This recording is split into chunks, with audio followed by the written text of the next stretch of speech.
grounds. Yeah, it can be effective if it's not sprayed. So if you have St. Augustine grass, you can just mow it, put it on top of it, it dies quick. We can kill St. Augustine in 6 weeks in the summer months. We usually like to leave it down for about 8 weeks or so. But yeah, it can be just solid green turf, and you just lay the weed matter in it down, get it nice and flat so you can walk on it, over it, and then it will kill it. But then when we take it up, we make sure that whatever looks kind of yellow, if it's not all crispy brown, we will hand remove nutsedge or any 16 torpedo grass like in there that's been hiding in the St. Augustine but wasn't like really already vigorous. Then we'll hand remove that because we do want it prepped like as good as you possibly can before you plant. But then with the dead grass, you don't have to till it, you don't have to rake it up, you just plant right on top of the dead grass and mulch or pine straw on top of that, and it will just decay down. Especially any kind of Bahia or St. Augustine type of grass, or just weedy stuff that you want to kill. The Florida snow takes a little longer to die, but the Mexican petunia, we left it down a long time. The Mexican petunia can die under the weed mat as well, but they have some rhizomes that are pretty hard to kill, so we want to leave it down as long as possible, as long as someone can stand it. Then we'll take it up and then just excavate whatever we can. So we'll get our crew out there and then just get down on the ground and fill our buckets full of roots that might still be alive. Sure. With the typical Bahia grass or a lawn grass that we just plant and mulch on. Yes. I'm interested in the edging you were talking about, the 10-inch edging, because I have a bed that I created that's 24 by 16, and I've created a path around it, and I've solarized the path, but now I want to make sure that there's not going to be encroachment because I've still got torpedo grass inside that bed. Yes, grassbarrier.com is where we get it. Okay. Yeah, that's the only place we found the 10-inch one. And it's like a plastic recyclable. Okay. So is it permanent when you put it in? Yeah, we sink it all the way down. It's about an inch above, so most of it's underground. When the lawnmowers hit it, the weed eaters hit it, sometimes it breaks, but it's still underground, so it's doing the job for the rise. Or sometimes torpedo grass even goes to torpedo. I was going to say, right, so the grass barrier is a thick plastic border. It's not decorative. You know, it's good to put some type of other edging to it, preferably behind it on the inside, just so that you can see it, and so that mowers know what people who are mowing know it's there and don't drive over it. Because if you drive over it, it'll crack. And so it's good to have some type of visual decorative something other border next to it, because it's just a thin strip of plastic. And you don't have to use that. It's just one we found. You can get them in any length. So another thing about, you know, a root barrier does need to be solid, because if you cut it, the roots will go right through. So, you know, it's good to have it as continuous as possible, because they find their way through. Good evening. So glad you're here. You guys know everything. I made a mistake. I put down perennial peanut, which is on its way to being declared an invasive, I'm pretty sure. What have you encountered?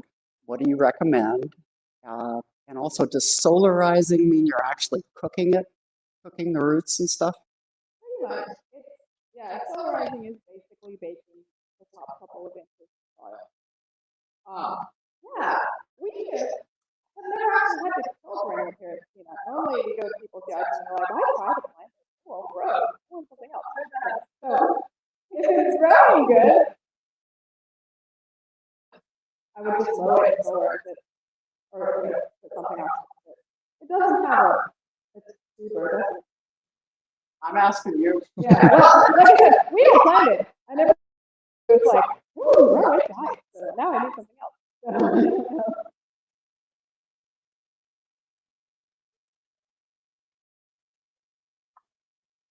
Okay, so Suzanne Ryder. But I'm sure that you could solarize it. It'll die. just leave it down long enough. And that is the key to solarization, is you do have to be, like saying, we will often mess up for our customers after 8 to 10 weeks, because people don't like to have black plastic in their yard for months. So that's kind of our middle ground. So we will go through and handle those things after that if they haven't got all the way. But if you are patient with me and you don't want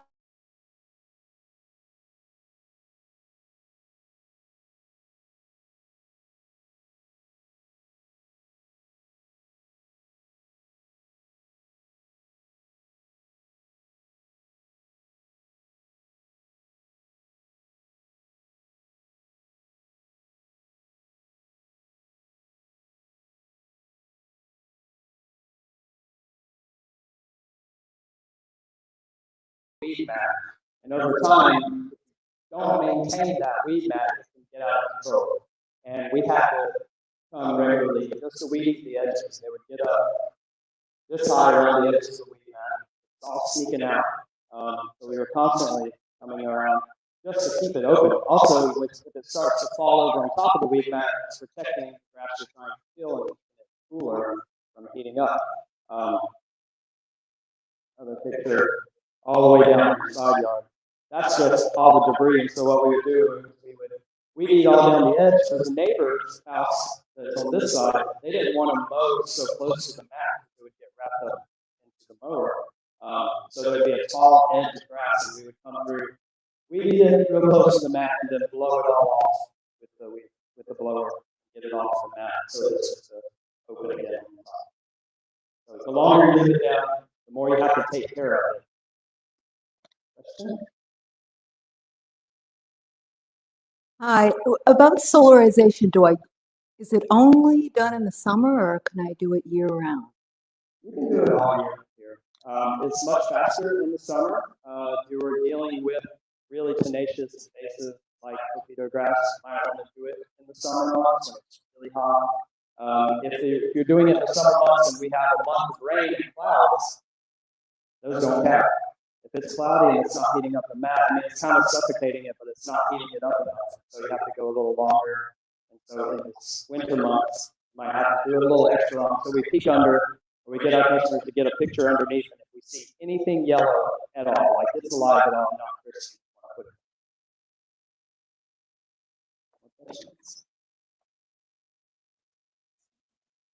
Would the same thing apply if you were solarizing an area that got shade for a good part of the day?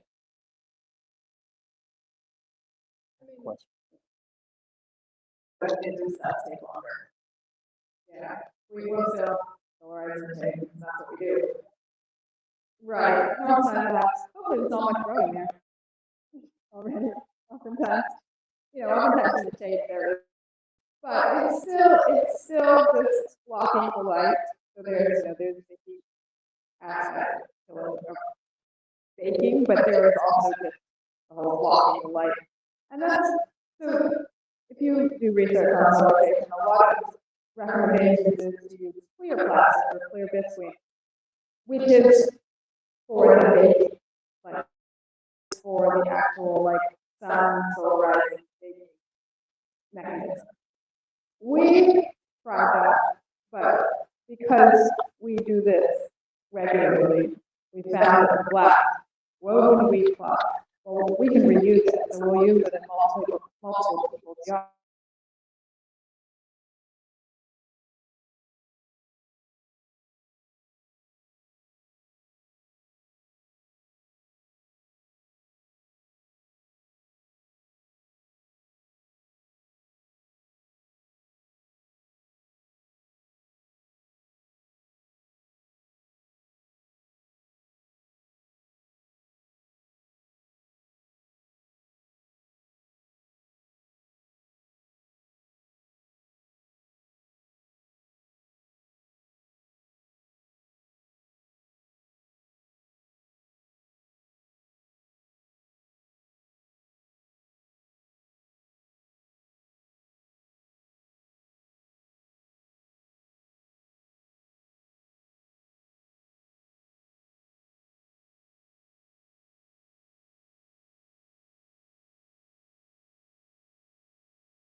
a high pH.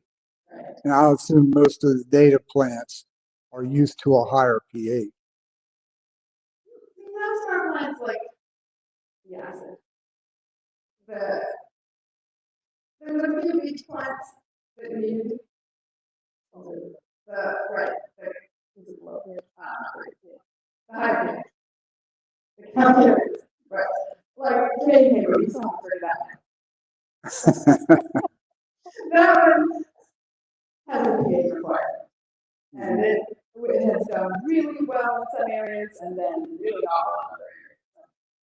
Maybe if we didn't do soil testing at all with the Jamaican paper sites, we might be able to figure it out, but we haven't yet.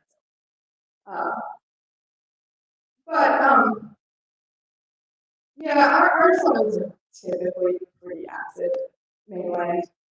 And if you, well, here, if you go south, of course, it gets more calcium in the soils. Yeah. Thank you. Typically, it's sandy soil, like in the scrubs, are higher. I mean, are more acid. They're lower pH.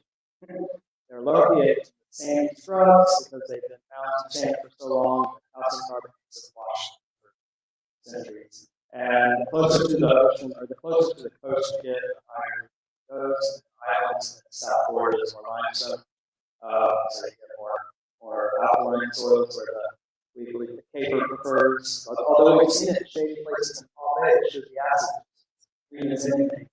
But Jamaican capers are the kind of indicator plant. Like if you're planting your whole yard and Jamaican caper goes yellow, so it's acid. They're just funky plants. All right. More questions? I got one over here. So from a standpoint of new construction, my concern is compaction of the soil, especially if it's not a sandy soil, because there's been all this heavy equipment running over it. And after solarization, you said you directly plant into the ground, but is there an opportunity to not till, but to at least make sure that the grading of the yard is appropriate for planting? Most of the newer constructions that we have worked on tend to be more kind of the filter that they use out of the ponds that they would dig in the center of the neighborhood houses. So we find that it's more clay and marl. Whether or not it's compacted, we've seen new constructions that are fairly sandy or darker soil that the plants don't have a problem with. You probably compact a wetter soil like that. Could be one of the reasons why some plants struggle, but we really take to the clay material and the lack of microorganisms. There's kind of a dead soil, you got to restart the whole soil over again. With the use pine straw as mulch, that feeds the soil, which oak leaves, neighbors' oak leaves, the bag out, we have that kind of soil, and start adding that to that type of soil. As far as compaction. Well, there's a few plants that we've noticed, so we don't have any heavy engineering, so we're always trying to figure out ways to address soil moving or moving rocks and things like that. We're really like, oh, we like to let the plants do the work. So there are plants that are pioneer species, which are the plants that will naturally come into a certain area first. And those are the top ones. Like they can get through these impacted soils. And things like grasses are also really good. Grasses very penetrating to get to it. So if we have a house that's got things like cassie or soils, we definitely are pretty specific on what we'll start planting there. We always try to get pine trees that people get cards on a general basis, but they are really good for type these types of soils because they have really penetrating roots to get through. And then of course grasses, so things like saltbush, myrtle, it'll get into the yard so nothing else will grow into and turn into great big little trees. And you just have to start kind of, like I said, reworking the soil, bringing the soil back to life, kind of layer by layer. So we start with few bigger trees that you want to try and get going. Smaller ground covers and grasses and things that can work on the top layer and get it kind of back to life. Because filters are basically dead soil. They come out and move down or whatever. And so there's nothing alive. So you have to start reworking it. So, you know, you want to help your yard put a topsoil. It's not a bad thing, it's just a big thing. And so if you have the opportunity to do it, you can do it. We have one customer, Lars, you may know Lars, he decided to go a lot. He did that. He put topsoil in his whole yard, and then he planted a bunch of stuff, and everything grew really fast for the first year and a half, and then everything kind of left out. Because it was all topsoil, and so, and then I started getting the root count. So when I was in school, I was super forestry, and one of my professors was always like, don't amend the soil in the holes. Because if you put compost in the holes of your trees, you are encouraging the roots to stay in that hole. You want the roots to grow out. You want them to grow out and penetrate out into the soil. So you don't want to like make the hole the best place to put your roots. So you want things to spread out. So like Lars said, you put a topsoil in this whole yard, which was good for initial growth, but then it kind of slowed down. Start looking at that, which, the yard is amazing. It was fine, but it's like, it does dry out eventually, and that's why it's this long-term soil rebuilding process that you're just going through by using pioneer species. You don't want to put pioneer species in your yard when you have this basic moon state that comes in after these cuts. I hope you don't mind. Could I speak to that? Because I actually have, okay, so I had property that was new build. With respect to how I personally chose to work it is I chose a ground cover that is in the legume family or it's nitrogen fixing. So I chose both. In my case, it was frog fruit and sunshine mimosa. And I was okay with sunshine mimosa. Now remember, they have those long roots. If you're not okay with it, be aware that it will be a bit of a beast and keep on coming back. But that's what I did. And it actually penetrated in. It broke up all of the compaction that we would have gotten in that top 6 inches to 1 foot. And then in addition to that, it dropped a lot of nitrogen into those areas. So I was able to, I used my partridge peas also. Literally, I scattered the partridge peas everywhere. I let them grow, let them bring in tons of nitrogen. And then I chopped them off at the ground because I actually didn't need that plant in that specific area. I just wanted to prep the soil for the more complicated kind of tricky plants that kind of needed that really good organic buildup. So. Yeah, there we go. Perfect. Thank you for that. Yeah, anybody else? Does the solarization reduce the soil to the dead soil state again, or does it still have the organics in it? So there's definitely still organics in it. We have heard other people talk about solarization, microbes, and stuff like that. Like I said, we've never had a problem. And really, yeah, I'm sure it's still in the microbes in the top, couple of inches, or the microbes are just moving because they can move out of the way and go down and get out. They're not trapped in there. They are live organisms. So there's definitely still organic. And that is why we leave the dead grass. So we don't break up the grass as long as it's brown, we leave it because that's just starting the next level of organic matter going back into the ground. And so, it comes right back really quickly.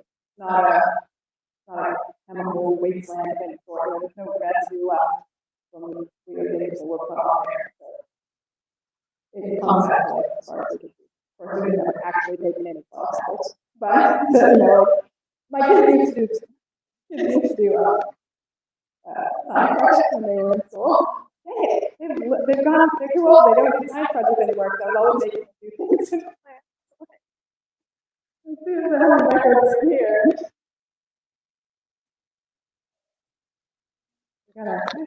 around there. Does using pine straw as mulch, does that acidify the soil? Definitely. Does it? Yeah. The pine straw is our preferred mulch. Number one, it's really light. You don't have to like shovel it. But number two, it is basically a leaf instead of a tree trunk. And so it breaks down quicker and it feeds the soil in a more nutrient-rich way than a wood, which is the mulch. So I mean, the other, mulches do seem to last a bit longer, but as far as replenishing and reusing, like revitalizing, keeping the soil healthy, the pine straw is a great option. As a follow-up question, what's the best way to source pine straw if you would like to use it as a ground cover, as a mulch? Oh, you walk right into that. Plant pine tree, of course. Or there's a seed store on Aurora Gray. It's pretty much only source around here. But it only takes about 2 years to get a pine tree to start dropping needles. So, right? Yeah, still have your neighbor's yard. So do you want to keep looking at Ricky's yard? Yes.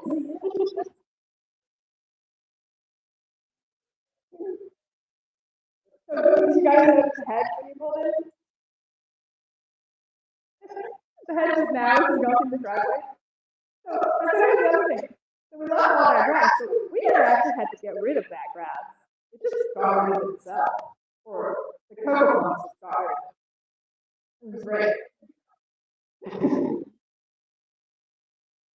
Well, no, I'm saying, like, so we only killed that little strip and planted the cocoa plants, and then now there's no grass there, right? Basically, there's not any grass, there's all cocoa plants.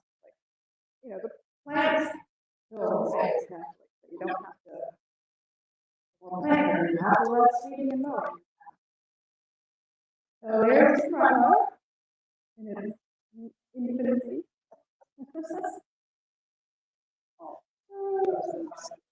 So we'll talk about it. Which we'll talk about that. We're going to have to do a little bit of supplemental maintenance on that too. And that's the part. We put a ton of pressure right there along the edge, and it is also getting squeezed by the supplementer, but it's still there, doing good. The pseudo I know did not make it. That was a design flaw. We put the pseudo over the top of the hill. That's not a good place for it. So it's not anymore. Here comes the supplementer. That's right. So this is what you guys saw on Saturday. Supplemental and full board. So 8 years, 6 years, 8 years, I think. So this one is pretty early. So it's probably 9, 7, 18. 18. Yeah, so 5, 6, 7 years. Yeah. So pretty soon I'm going to take a chainsaw to this one so that Vicky can still get into her driveway. Because there's one arm that's going out over the driveway, and we'll just take a chainsaw and cut it back to the base, and then it'll come up from the base again. It'll start. So this is the thing with supplementers. I wouldn't call that fast. They do get big, but 8 years is not exactly fast. But they get wide, and so then you have to just take a chainsaw to the base of the long arms that start coming out. And then they'll pop up again from the bottom. But it's quite an impressive thing there. So this is the background. The little Sergio didn't make it either. That was pretty sad. We were very upset that Sergio didn't make it. That was previously on the left there, or the right. But the back corner, you can't see through there anymore. I think there's a wire line in front of the telephone pole and a couple of fire bushes. And fiddle wood. Yeah. And then this is the other side. Oh, right in the middle. So you might recognize the walkway. So right in the middle of the walkway is the buttonwood that you now have to walk under. Oh, the horsemen are around the wood. All right, so the horsemen got very happy, and you can see the parsnip. So the parsnip and the horsemen, and June sunflower and the blank flower. These are all the pioneer species. So we plant them with our shrubs. So we put the shrubs in, but then we plant all the wildflowers so that they can fill the space really quickly. So you don't have this huge open space with the shrubs taking their time, because the shrubs do take their time, a couple of years before they start filling in. So you fill the space with all the wildflowers. We did have frog fruit in that back corner, you can kind of see it starting out, because we wanted our plants there. So there was not enough space for the potato grass and the Mexican to kind of come from the neighbor's yard and things come in.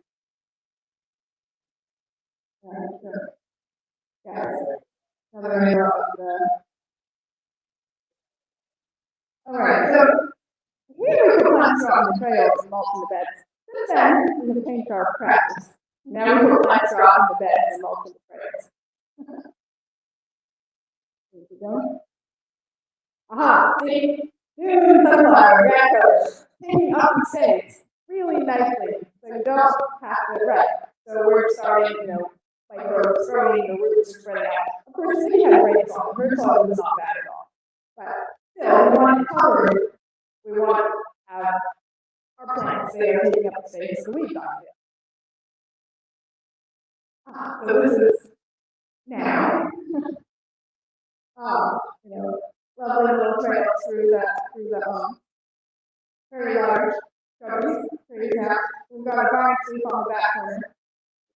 So this is kind of where the yeah, that's the same spot right there. There's the crooked tree and there's the Rica Palms. Oh yeah, and right in the foreground is the Hercules Club. Yeah, that's the Hercules Club. There he is. In his glory. All the way in the corner. I love Hercules Club, but you certainly don't want to walk. There, you put somewhere far away, same as wetlands. You put them in the corner so that you can enjoy them and not have to be attacked by them. They're plants. They're both the plants that attack all plants, so we definitely want to have them in the yard. Why is it going? One quick question about putting those spiny things in the corners. How do you work around the fact that you might have pets, especially dogs that like to kind of jump up and chase after squirrels? Or, I mean, is that an issue, or have you had any problems with that? I mean, I guess I would say, I would just say that, know your dog. I don't think a Hercules Club would hurt a dog with their hair, but in their dog doesn't have much protection. So, you might not want them back there. They're pretty fun. So it's how your job is, the wild one has more of a cook, it doesn't drop the spine. The Hercules Club drops the spine. So we've had a couple people like Brian. He has a lovely wild line that they blend up. So they just walk under it. Great little tree. You don't have to worry about it. But the Hercules Club will always drop leaflets that have a spine on it. So you do have to consider that.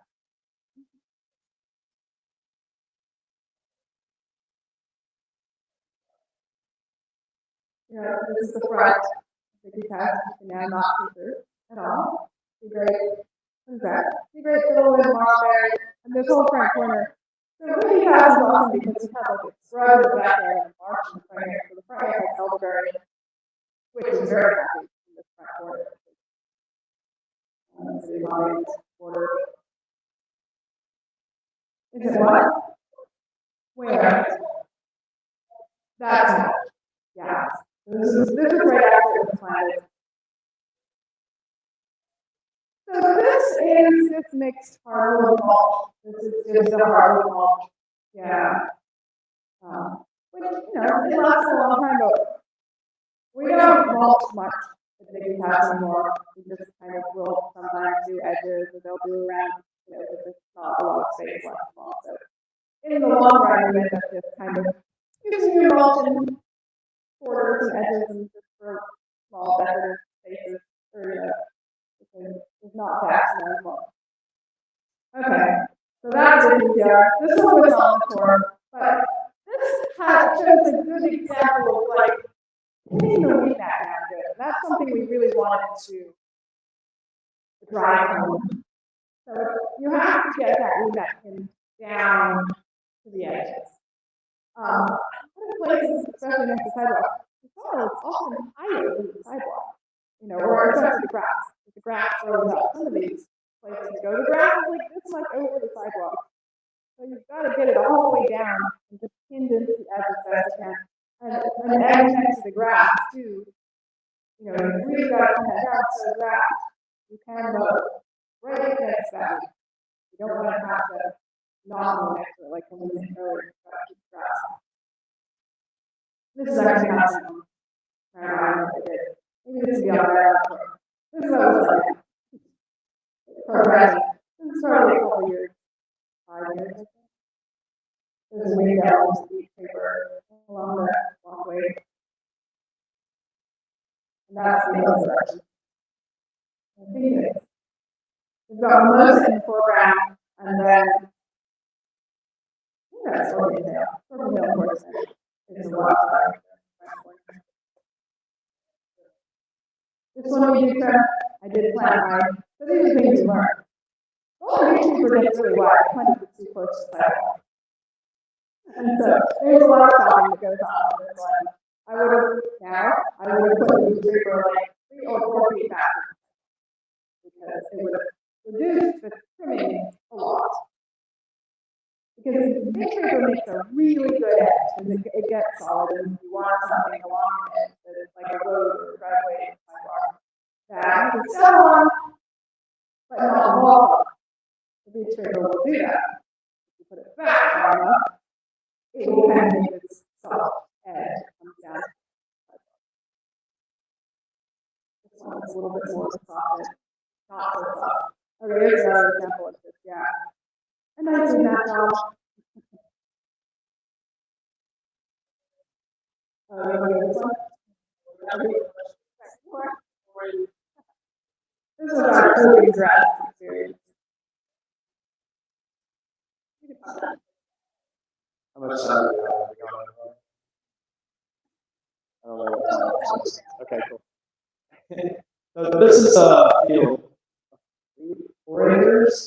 It was 4 acre field someone hired us way back when we first started down here to basically rewild, try to maintain, or try to convert some native or some habitat to create habitat. And it was invasive species not. So it was about at least half of these 4 acres, 2 acres was kobe grass, which is however one invasive species from Australia. It's this very yellow grass in the front. And so that's the whole field, all the way back to where all those royal palms are. And this is when we were first testing out solarizing on a big scale. Because we didn't want to go through the spray roundup on everything. We don't want to use chemicals. And so we started to solarize large areas of kobe grass. And this field, we left this down for about a year. The field of kobe grass. We had to maintain the edge.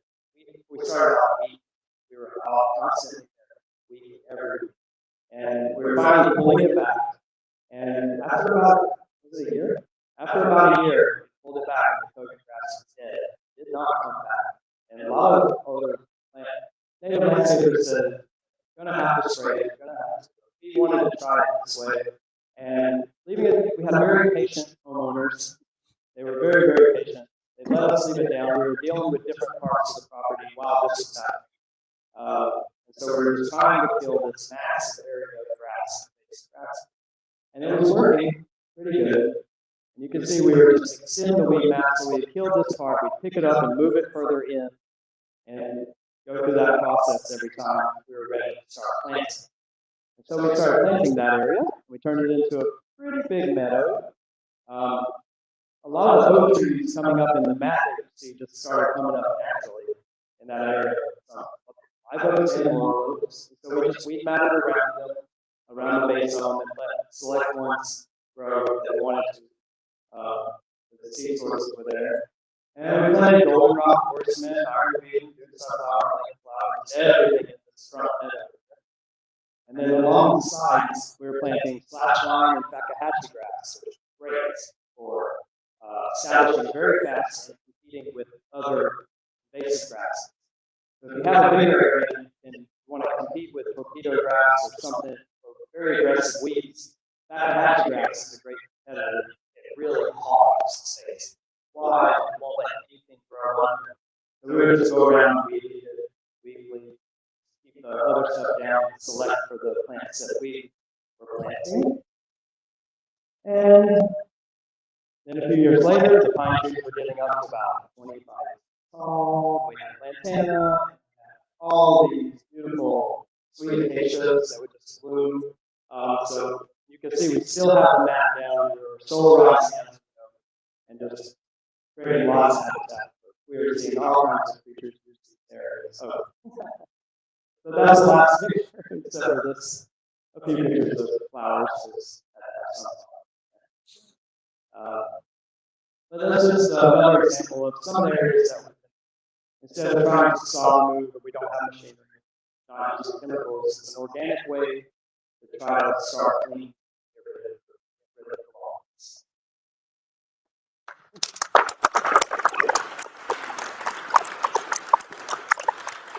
Oh, yeah, another thing.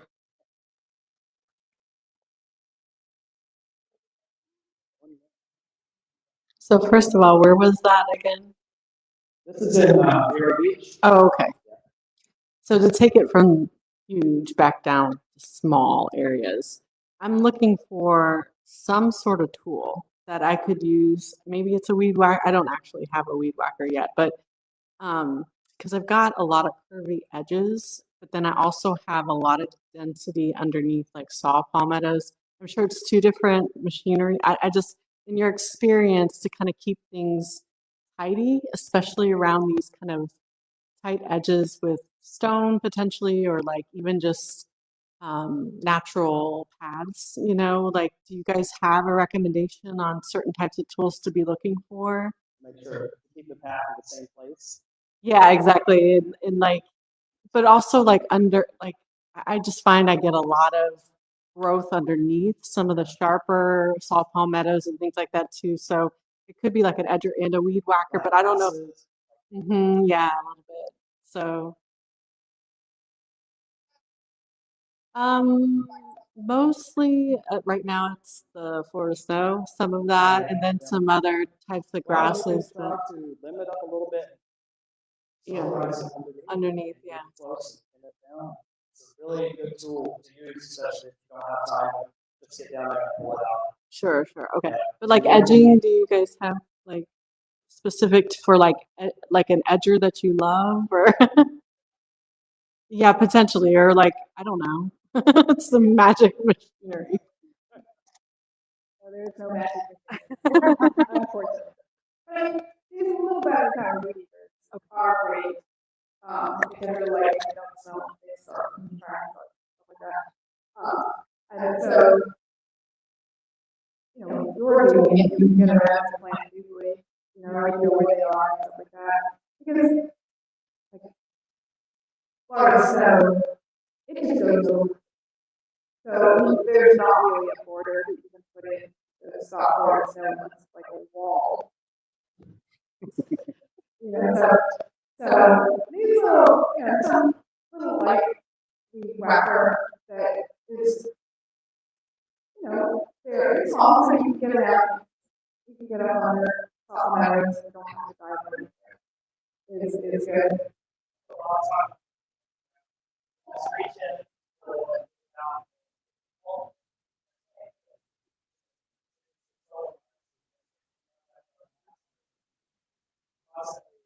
Constantly deal with torpedo grass in the backyard. If you have, just another interesting thing is, you have a wetter area and you have torpedo grass in it. Elliott saxer is a really good competitor too. So there's certain plants like the Fakahatchee grass, Elliott saxer. Elliott saxer can kind of, and pine and goldenrod. They can, and these are more clay and moisture areas they have to survive because they spread by rhizomes. And over time, I've noticed that it's outcompeted or pushed the torpedo grass out. And so you have a pretty much solid map of Elliot's axis. And there's no grass in the middle of it, which is interesting. Kind of watching that over the years to see these plants that can help us without using physical labor, machinery. Use other plants that are more tenacious, that are very aggressive, primary species, or more likely. Yes, the drier areas. Competitors of dry areas would be more dune plants because they're very aggressive. Obviously, like dune sunflower, they don't live as long, which is the problem for their beach protein, the silver, fuzzy, low-grown beach seed or beach protein. It's a great competitor. These are dune plants in dry areas, but they have a short life. So 3, 5 years. I think we'll say a little bit longer. We found that silvergrass in the office is a really great drawing because it makes a nice snap. It's a little bit of a slow mover, but it makes a really nice snap. And it'll be a solid ground cover eventually if you let it, you just select for it, try and foster it. Those will work, but they don't like it super dry either. They can be pretty dominant in a kind of shady moisture. They don't want to be too dry. They can be dry and shady. But silvergrass is really one of my favorites for the dry area. Yeah. The torpedo grass grows through the porterweed. Yes, torpedo grass will grow through lots of things. So, but we like to try and get to the roots of the torpedo grass when you're reading it. But even if you can't get to the roots, like if you don't get to the roots, it's still worth it to reach under there and take them because you are making its life harder. And when you have something else covering it, whether it's porterweed or sunflower or whatever, you're just making its life harder. That's the whole goal here. And so, as you keep making its life harder, keep planting more plants, there's more competition for resources, top and bottom, and so it's getting less and less. Right, from all.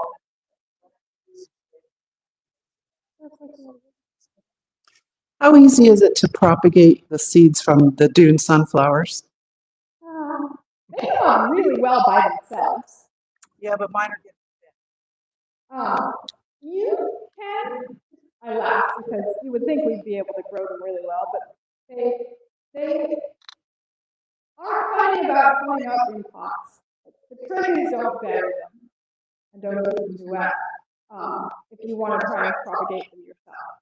So if you take the bud after it's lost its petals, but before it turns brown, and collect it and let it dry, then all the seeds will fall out. And then those are the seeds you can use. After it's dried and fallen over like this, all the seeds are gone. So like little brown heads that have already wilted, most of the seeds fall out. So the best way to do sunflowers is pull everything out and like stuff the soil up, and they'll be back in like gazillions if you just let them. Like if you open the soil underneath where they were, and there would be mulch for that.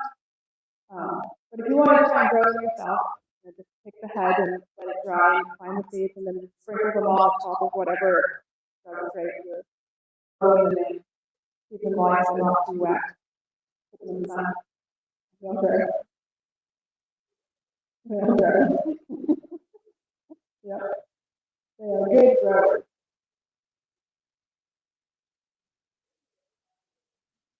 You guys have lots of good questions. Good.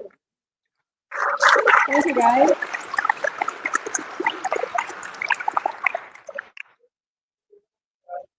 Fun and informative, rather than just sitting and watching pictures. Right. Trying to keep it down here. Not too much fancy terminology. I know why my Jamaican caper died. Oh, right. Some people love Jamaican caper, and they're so cool when they grow. But they really, I think that really is. Because we don't like to fertilize things. That's the other thing. People are like, oh, you fertilize it. Like, has to be fertilized. We don't want to fertilize. Right. Right. Any other questions? Anybody? All right. Let's go. Thank you, guys. Thanks for coming.